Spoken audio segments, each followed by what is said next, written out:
काम जो लोगों के लिए कर रही हूँ नहीं कर पाती।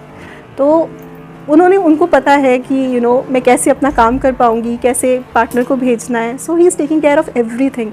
तो मैं 100% सरेंडर करती हूँ। मतलब उसी टाइम से किया था जब मैंने फर्स्ट टाइम सत्यम ज्वाइन की थी। सत्यम क्या है? सत्यम कंप्यूटर्स माई फर्स्ट कंपनी। अच्छा। तो तब से मतलब ये मिरेकल्स बहुत ज़्यादा हो रहे हैं। और तभी आप श्योर हैं कि हाँ ये अगर चीज़ें हैं तो मतलब क्योंकि हुई है मेरे साथ। It's not that my mind is making up, वो नहीं है क्योंकि मैंने कभी सोचा ही नहीं। अब शादी के बारे में नहीं सोचा। और अब वो भी बता रहे थे कि लंबे बाल होंगे। हाँ जी।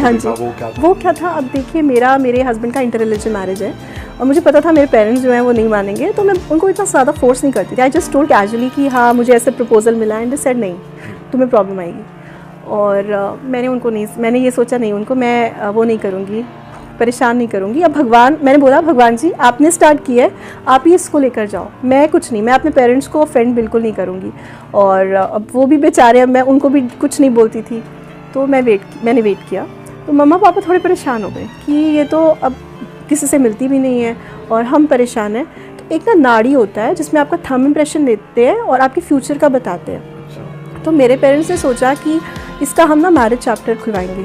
तो मेरी मम्मी गए, मैंने कहा आप जाओ, मेरे को कोई इंटरेस्ट नहीं है। तो उन्होंने मेरा थंब इम्प्रेशन लेके वो चले गए। तो अब उसमें क्या आया कि लड़की को खुद आना पड़ेगा गणेश जी की पूजा करके वेडनेसडे को, तभी ये पढ़ा जाएगा। कहाँ पे होता है ये पंचकुला में था तब उस टाइम। तो तब हमने वहाँ खुलवाया था। काफ़ी जगह होता है, दिल्ली में भी आई थिंक है।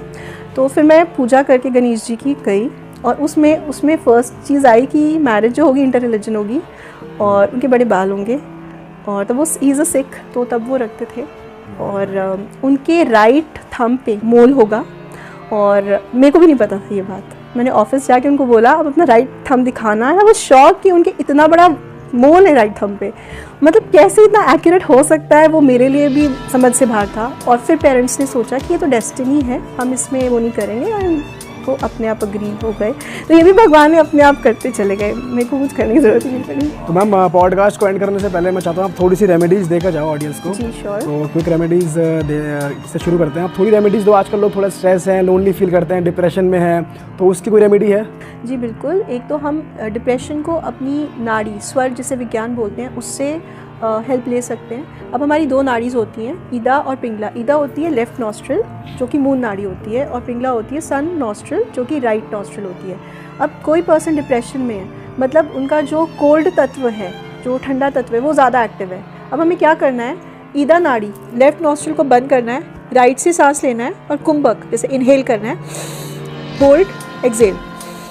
एक नॉस्ट्रिल से सांस लेना है, राइट से ही सिर्फ सांस लेना है